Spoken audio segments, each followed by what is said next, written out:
11장 28절로 30절입니다.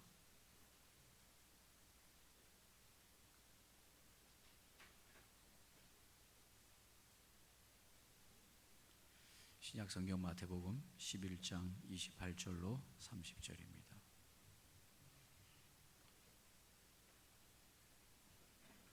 찾으셨으면 우리 한 목소리로 함께 읽겠습니다. 수고하고 무거운 짐진 자들아 다 내게로 오라. 내가 너희를 쉬게 하리라. 나는 마음이 온유하고 겸손하니 나의 멍에를 메고 내게 배우라. 그리하면 너희 마음이 쉼을 얻으리니 이는 내 멍에는 쉽고 내 짐은 가벼움이라 하시니라. 아멘. 오늘 마태복음 11장 28절로 30절에 있는 말씀으로 수고하고 무거운 짐진 자들아, 이런 제목으로 함께 은혜를 나누기를 원합니다. 수고하고 무거운 짐, 여기서 말하는 짐이라고 하는 단어는 포르티온이라고 하는 단어인데, 이 짐이 어떤 짐이냐 하면 배에다가 싣는 무거운 짐을 말할 때 쓴 말입니다. 여기서 수고하고 무거운 짐을 진 자들하고 말할 때 그 짐이 가벼운 짐이 아니라 배에다가 운송하기 위해서 실어야 되는 무거운 짐을 의미하는 것입니다.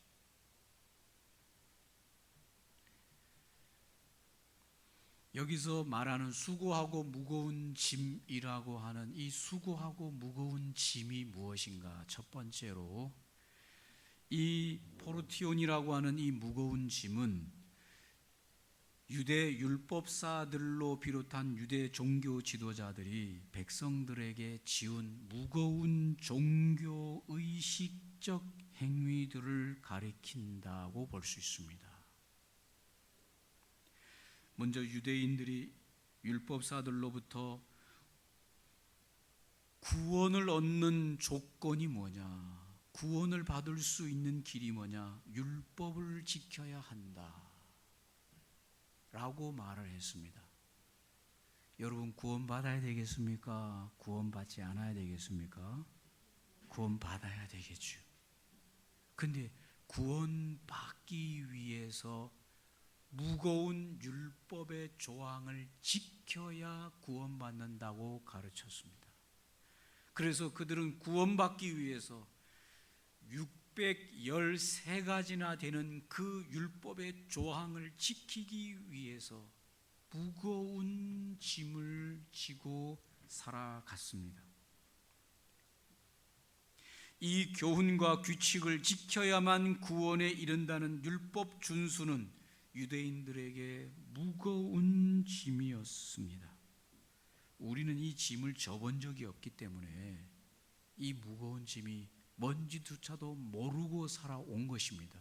그러나 유대인들은 이 율법의 조항을 지키기 위해서 얼마나 애를 쓰고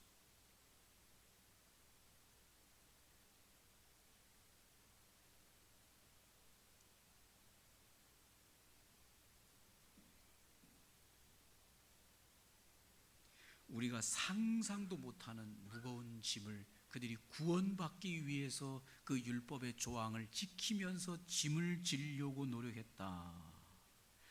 지금도 많은 타 종교에서는 그들만의 규칙을 만들어 놓고 그것을 따라야만 구원에 이른다는 이 율법을 준수케 하는 이것을 강요하여 만들어서 많은 사람에게 무거운 짐을 지우고 있다. 예수님께서는 오늘 이 율법의 조항을 지켜야만 구원에 이른다고 하는 이 무거운 짐을 지고 살아가는 오늘 이 인생들에게 무거운 짐진 자들아, 다 어떻게 하라? 내게로 오라. 그러면 너희들의 마음에 그 무거운 짐을 다 벗겨줄 것이고 구원에 이르는 길이 그 무거운 율법의 조항 613가지나 되는 조항을 지켜서 되는 것이 아님을 가르치고 하나님의 구속의 은혜인 예수 그리스도의 십자가의 은혜로 받게 되어지는 이 구원을 얻게 될 것이다라고 하는 것을 선언하는 것입니다. 할렐루야. 저나 여러분이 구원을 얻기 위하여 예수 그리스도에게 나아감으로 말미암아 이 율법의 조항의 무거운 짐을 지켜야만, 져야만 구원받는다고 하는 이 무거운 짐으로부터 완전한 자유를 얻게 될 줄로 믿습니다. 두 번째로, 인생의 무거운, 수고하고 무거운 짐진 자들아 라고 말할 때 이 두 번째 수고하고 무거운 짐이 뭐냐? 두 번째는, 이 수고하고 무거운 짐은 아담과 하와 이후에 이 땅에 탄생된 모든 인생들은 생존에 대한 무거운 짐을 지고 살아가고 있다라고 하는 것입니다. 인간은 태어남과 동시에 죽을 때까지 스스로의 생존을 위해 사투를 벌여야 하는 무거운 짐을 지고 살고 있습니다. 왜 그렇습니까? 이것은 아담 이후에 범죄한, 아담과 하와의 이후에 범죄한 인생들에게 하나님께서 내리신 인생의 벌입니다. 이 벌을 통해서 인간이 이 생존을 위해서 무거운 인생살이를 살아가는 이 생존의 짐을 지고 살아가면서 하나님이 그 범죄하고 타락한 아담과 하와의 이 이후의 후손들에게, 이 가인의 후손들에게 준 이 생존의 무거운 짐을 지고 살아가면서 왜 하나님께서 그렇게 하셨냐? 이것이 하나의 벌임과 동시에 인생들에게 깊이 깨닫게 하는 것이 뭔가 하면 우리 인생이 신이 아니다라고 하는 걸 깨닫게 하시는 것이죠. 우리 인생은 피조물이라고 하는 것을 깨닫게 해요. 왜 그런가 하면 아담과 하와가 범죄하고 손을 대려고 했던 선악과를 먹으려고 했던 이유가 뭔가 하면 피조물로 탄생되어진 아담과 하와가 이 선악과를 먹으면 창조주처럼 된다고 하는, 하나님처럼 된다고 하는 데 대한 욕망으로, 그 거짓된 사단의 욕심, 이 거짓말에 인간이 신이 되려고 하는 욕망으로 이 선악과를 따 먹으려고 한 것이었습니다. 그의 죄에 대한 벌로 하나님께서 우리 인생들에게 수고하고 무거운 짐을 일생토록 지면서 인간으로 태어남과 동시에 죽을 때까지 그 짐을 지고 살아야 되는 이 생존의 짐, 그것을 지는 이유는 무엇입니까? 그것은 그 짐을, 생존의 짐을 지면서 살아가면서 얼굴에 땀을 흘리면서 살아가면서 무엇을 깨닫게 하는가 하면 내가 신이 아니다라고 하는 것을 절절히 깨닫게 하는 것이죠. 사랑하는 성도 여러분, 저나 여러분이 신이 아닙니다. 피조물된 인생에 불과한 것입니다. 그걸 뭘로 알고 있으면, 뭘로 알 수 있을까요? 생존의 짐을 지고 있는 거예요. 신이라면 생존의 짐을 져야 될 필요가 있습니까? 없습니까? 먹고 살려고 짐을 져야 됩니까? 안 져야 됩니까? 그럴 필요가 없는 거죠. 그러나 인생으로 태어난 인생은 누구든지 먹고 살아야 되는 이 생존을 위해서 얼마나 수고한 짐을 지면서 아침에 눈을 뜨는지 몰라요. 여러분 아침에 눈을 어떻게 뜹니까? 저는 띠리릭 이 때문에 눈을 뜹니다. 저절로 눈 떠본 적이 거의 별로 없어요. 그래서 저는 주일보다는 토요일을 사랑해요. 왜냐? 토요일은 띠리릭을 안 해놨거든요. 왜? 새벽 기도회가 없으니.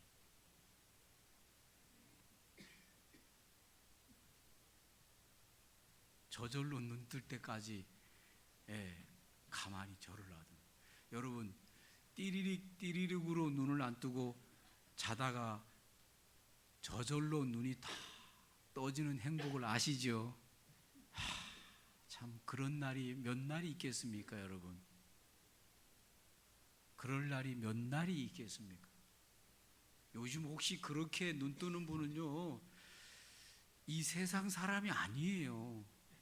아니면 이 세상에서 아예 열애돼 있는 인간이던가.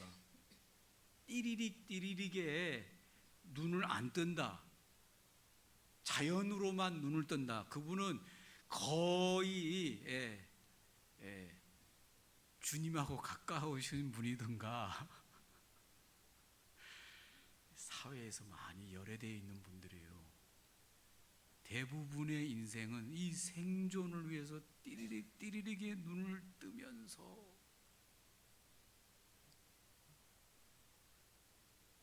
왜 그런다고 그랬습니까, 여러분? 왜 우리가 이 수고하고 무거운 짐을 진다고 그랬습니까?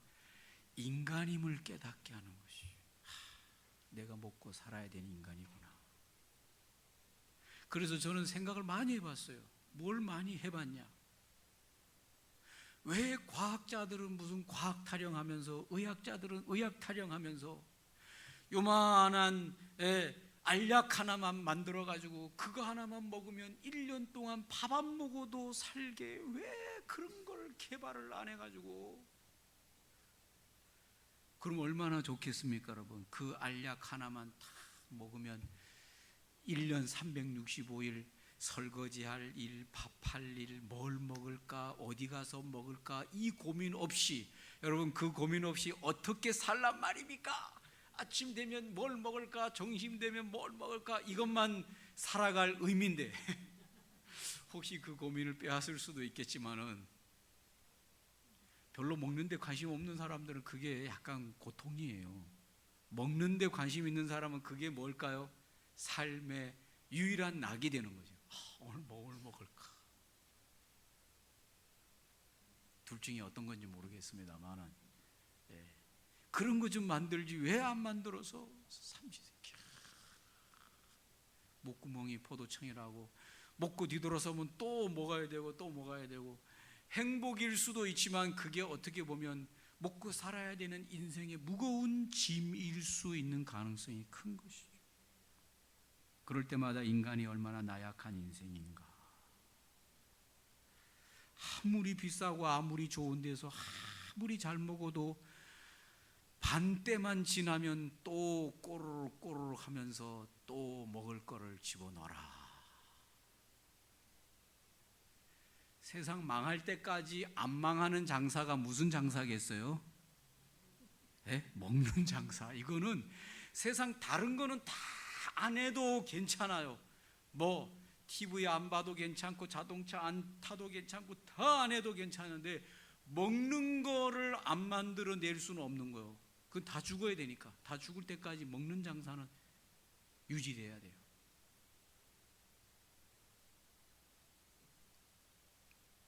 왜 그렇습니까, 여러분? 인생은 인생이기 때문에, 피조물이기 때문에, 창조주가 아니기 때문에 스스로 I am who I am으로 할 수가 없는 겁니다. 나는 스스로 있는 자가 아닌 것입니다. 의존해서 있는 겁니다.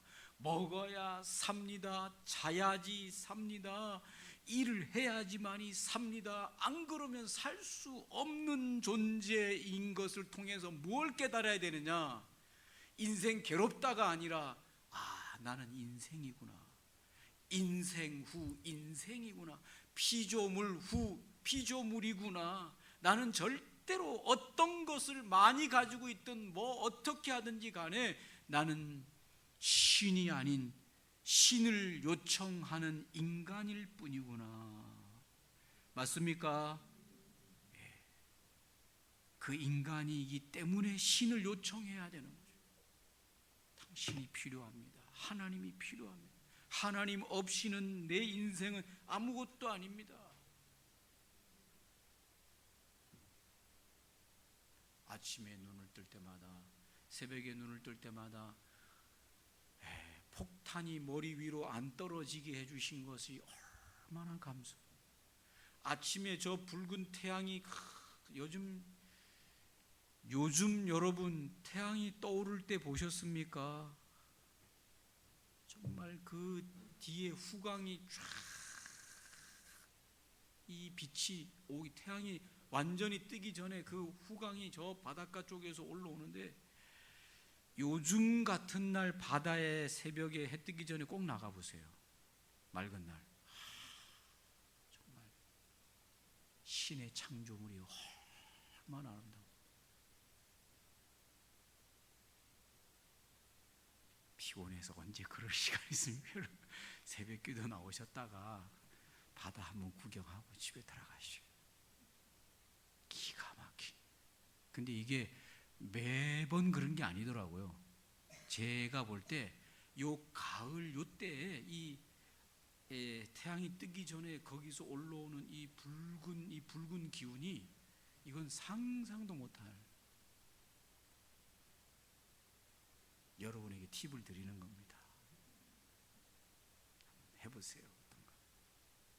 또 하나의, 수고하고 무거운 짐진 자들아고 할 때, 수고하고 무거운 짐진, 우리 인생이 생존에 대한 무거운 짐이 있는데, 또 하나는 무엇에 대한 짐이 있냐면 죽음과 내일을 알 수 없는 것에 대한 짐이 있어요.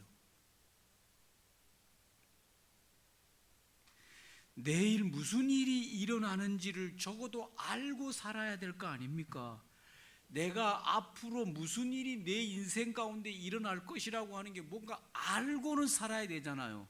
근데 참 놀라운 것은 뭔가 하면, 저나 여러분이나 이 세상에 인간이라고 사는 인간은 내일 일을 모르는 거예요.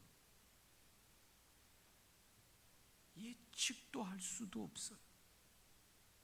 단지 지금 현재만 살지 내일 닥쳐올 일을 아무도 모른다는 것입니다. 그게 무슨 상관입니까, 여러분? 상관이 없을까요?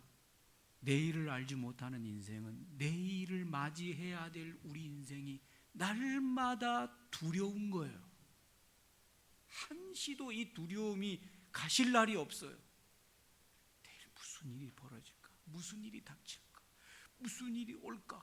그래서 인간은 그 내일에 대한 준비를 위해서 뭔가를 가지려고 애를 쓰는 거예요. 소유하려고 애를 쓰고, 저장하려고 애를 쓰고.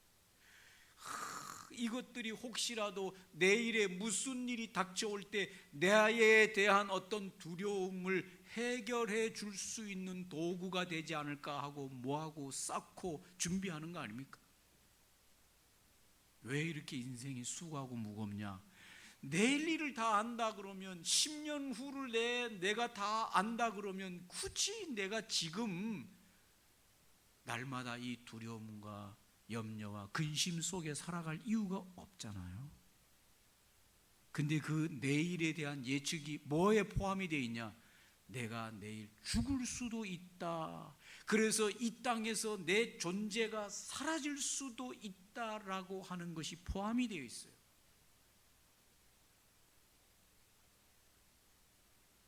그것이 얼마나 우리를 수고하게 하고 힘들게 하고 두렵게 하고 염려가 되게 하고 근심이 되게 하는지를 모릅니다. 그렇습니까, 여러분? 내일에 대한 걱정이 없나요? 그래서 인간들이 이 숙제를 해결하기 위해서 과학이니 의학이니 무슨 사회학이니 온갖 학문들이 미래를 예측하려고 얼마나 애를 쓰는지 몰라요. 그러나 100년 전만 해도 이 사회가 빠르게 변화되지 않았기 때문에 예측이 어느 정도 가능한 사회였습니다. 그러나 현재 와서는 내일 일을 몰라요. 하마스가 수천 발의 폭탄을 이스라엘에다가, 온 도시에다가 퍼부을 줄을 여러분이 알았습니까? 아마 어제 성지 순례 간 한국 사람들도 여러 명 있었을 거예요. 그 머리 꼭대기로 폭탄이 떨어질 줄 그들이 알고 성지 순례 갔으면 갔겠습니까? 이스라엘도 하마스가 그 머리 꼭대기로 그 수많은 도시에, 텔아비브, 여러분 텔아비브가 어디입니까? 예루살렘은 오래된 도시지만 텔아비브는 신도시예요. 거기에 모든 이 국제공항이 내리는 곳이에요. 거기에 그냥 폭탄이 떨어질 때 여러분, 이스라엘이 그거를 알았더라면 그걸 가만히 놔두고 예측 안 했겠습니까? 그런데 예측할 수가 없이 폭탄이 떨어져요. 참, 여러분, 아침에 눈을 뜰 때 이 한반도에 머리 꼭대기로 폭탄이 안 떨어진 건요, 아침에 눈 뜰 때마다 감사해야 되는 시기라니까요. 내일 일을 예측할 수가 없어요.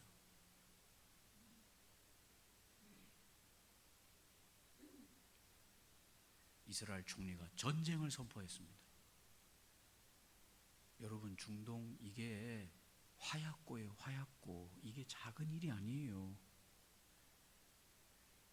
러시아 우크라이나의 전쟁이 아직 끝나지도 않았는데 또 중동에서 이런 전쟁, 이게 앞으로 지금 계시록에 예언되어져 있는 이 세상의 가장 악한 모습으로 서서히 갈 수 있는 어떤 하나의 징조처럼 보여줄 수도 있습니다.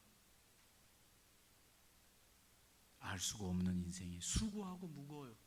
내일 일을 할 수가 없고 내일 속에 죽음이 같이 포함이 되어 있어요. 오늘 그 SNS에 보니까 우크라이나에 러시아 폭탄이 떨어져 가지고 거기서 죽었는데, 죽은 아이를 안았는데 그 아이 잠옷이 무슨 잠옷을 입고 있었냐? 스파이더맨 잠옷을 입고 있었는데 걔가 죽었어요. 10살 된 아이들이 죽었어요. 근데 그 아들의 옷을 가지고 있으면서, 여러분, 스파이더맨 옷 입는다고 10살 된 아이가 안 죽는 게 아닙니다. 자는 사이에 위에 꼭대기에서 폭탄이 떨어질 줄을 아무도 모르는 거죠.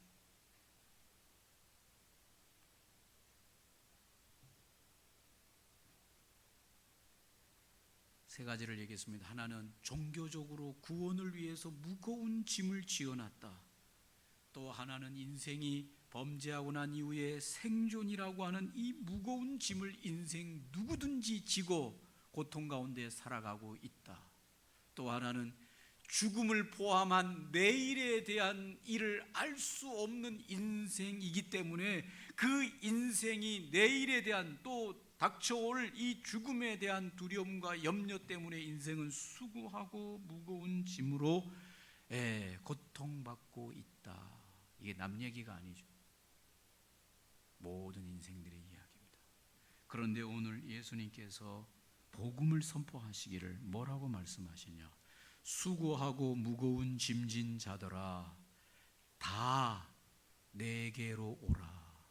내가 너희를 쉬게 해 주겠다. 이게 복음이죠. 하나님의 인생을 향한 초청이고 계획이고 길이고 구원이고 영생이죠. 생명이죠. 수고하고 무거운 짐진 자들아, 다 내게로 오라. 내게로 오라가 오늘날 복음입니다. 예수님에게로 오라, 이게 오늘날 복음입니다. 저나 여러분이 오늘 예수님에게로 가는 사람에게는 이 수고하고 무거운 짐들이 내려질 수 있는 것입니다. 구원의 문제가 해결되어집니다. 삶의 문제, 이 생존의 문제가 해결되어집니다. 내일에 대한 모든 문제가 하나님 손에서 해결되어지는 것입니다. 죽음 이후의 문제, 영원한 영생의 문제도 완전한 해결을 갖게 되는데, 이것이 이 세상 어떤 것도 해결할 수 없지만 오직 예수님만이 이 문제를 해결할 수 있는데, 그 문제는 방법이 아닙니다. 예수님에게로 가는 것입니다. 이걸 해보세요, 해결됩니다. 저걸 먹어보세요, 해결됩니다가 아니라 방법은 내게로 오라인 것입니다. 예수님과의 관계에서, 예수님 앞으로 나오는 데서부터의 해결이지 방법이 아닌 것입니다. 예수님에게로 피안하는 것이고 예수님에게로 귀의하는 것이고 떠났던 자들이 회개하여서 돌아오는 것입니다. 성경은 누가복음 15장에 이 장면이 어떻게 나옵니까? 돌아온 탕자가 아버지에게로 회귀하고 돌아올 때 그 탕자에게 있어서 진정한 무거운 수고로운 짐이 내려간다는 것을 가르쳐 주면서, 하나님을 떠났던 인생들이, 하나님을 등졌던 인생들이 돌이켜 하나님에게로 돌아와야 되는데, 그 하나님에게로 돌아오는 방법이 예수 그리스도에게로 돌아올 때만 가능한 것입니다. 너희를 쉬게 하리라. 여러분, 예수님이 우리를 어떻게 쉬게 한다는 말입니까? 어떻게 쉬게 한다고 성경이 말씀하고 있습니까? 주님이 이렇게 말합니다. 나의 멍에를 메고 내게 배우라. 28절에는 너희를 쉬게 하시겠다고 했습니다. 그래서 우리가 예수님에게로 나아갑니다. 예수님에게로 나아가면 예수님께서는 어떻게 우리를, 이 땅에 있는 우리를 이 수고하고 무거운 짐에서 쉬게 할까요? 주님이 말씀하시기를 나의 멍에를 메라, 이렇게 말합니다. 나의 멍에를 메고 내게 배우라. 이 말씀을 결론적으로 말하면 이런 것과 같은 것입니다.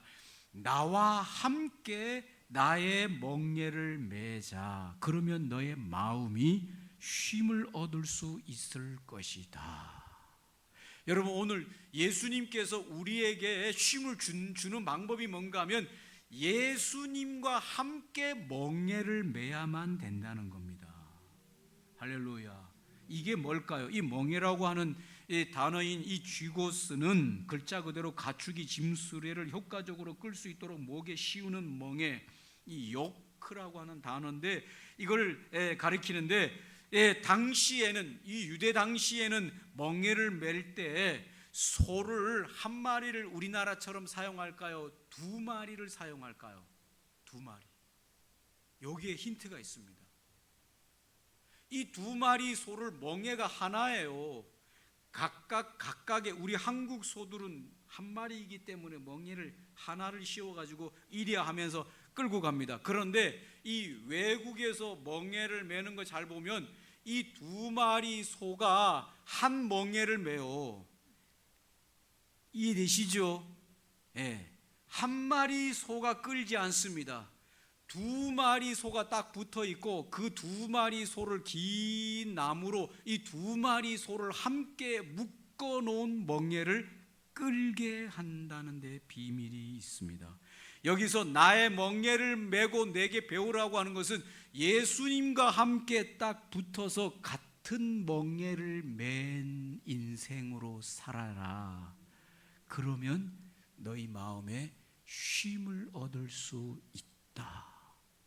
이 멍에에서 분리되면, 내가 내 인생의 멍에를 혼자서 메고 살면 수고하고 무거운 짐에서 절대로 해결될 길은 없다. 너의 인생이 해결되는 유일한 비유, 내게로 오는 것인데, 내게로 오면 어떤 일이 벌어지느냐? 예수님과 내가 떨어지지 않은 상태에서 멍에를 예수님이 같이 메어 주신 상태에서 인생을 한 발 한 발 걸어가는데, 여러분, 멍에를 같이 메어오는 소는 빨리 갈 수도 없고 늦게 올 수도 없어요. 옆에 소하고 항상 같이 한 발 한 발. 근데 거기에서 우리가 모르지만 두 마리 소가 끌지만 틀림없이 그 두 마리 소 중에 먼저 이 두 마리 소 중에 컨트롤하는 소가 있겠어요? 제각각이겠어요? 예? 틀림없이 두 마리 소가 함께 멍에를 매지만 이 두 마리 소 중에서 리더 되는 소가 속도나 이런 모든 방향이나 이런 것들을 아마도 묵원 중에서 그 두 마리 소가 앞에 리더가 있고 따라가는 소가 있어서 함께 갈 때 우리 보고 리드하는 소가 아니라 주님이 우리 인생을 리드할 때 함께 멍에를 맨 소로서 주님이 가는 데까지 가고 주님이 가는 속도로 맞추고 주님이 가는 방향을 따르고만 하면 너희 마음에 쉼을 얻게 될 것이다. 비밀은 딱 하나요. 멍에를 메고 배우는데 예수님에게 배우는 자세가 되면 되는 것이죠. 내가 내라고 자꾸 말하면 곤란하겠죠. 요즘 아시안 게임이 끝나지 않았습니다만은 참 선수는 선수 혼자 있는 게 아니라 그 선수를 코칭하는 감독이 있어요. 두 사람이 붙어 있어요. 이겨도 두 사람이 영광을 얻는 것이고 저도 두 사람이 그 패배에 대한 책임을 지는 거예요. 같이 지는 거예요. 둘이 붙어 있어요. 선수와 감독이 붙어 있어요. 영광도 함께 얻고 그 어려움도 함께 가는 거예요. 그러나 여러분, 이 선수가 감독과 함께 하는데 이 감독이 정말 엉터리 감독이라 그러면 선수가 천당을 경험하겠어요? 지옥을 경험하겠어요? 지옥을 경험하는 것이죠.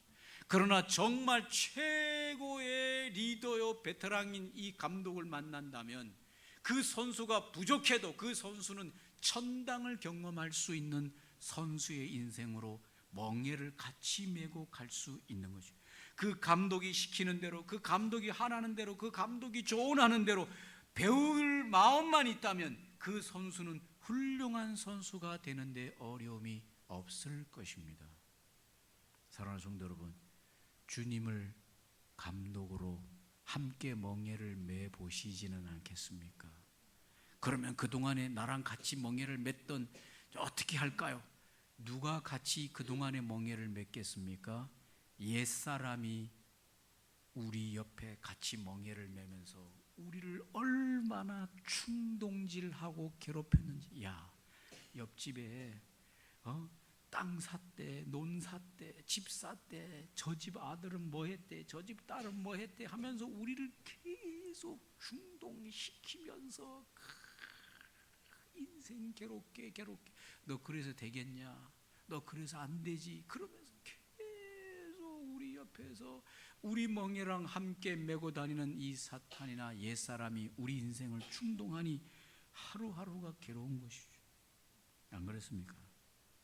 그 멍에를 같이 맨 자의 멍에를 풀어내고 주님과 함께 멍에를 메고 갈 때, 주님에게서 배우려고 할 때 주님은 우리 인생을 쉽고 가볍게 우리 인생을 이끌어 가신다고 말씀하고 있습니다. 할렐루야. 여기서 쉽고 가벼운다는 것은 일을 안 한다는 게 아니라 마음의 다스림이라고 말하고 있습니다. 거기 보면 나는 마음이 온유하고 겸손하니 나의 멍에를 메고 내게 배우는 자에게는 그도 그의 마음이 쉼을 얻게 될 것이다. 만사가 뭐에 달려있냐? 마음 먹기에 달려있는데 그 마음을 컨트롤할 수 있는 게 내가 마음대로 안 된다는 거예요.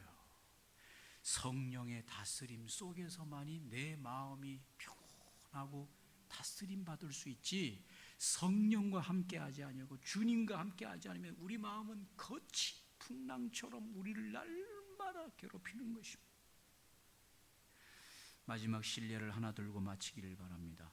한 대학 교수가 흑인 빈민가의 아이들을 대상으로 그들의 삶의 방향과 정체성을 사회학적 관점에서 연구한 후 그들에게서 미래가 없다는 결론을 내렸습니다. 아마 우리도 연구하면 그럴 거예요.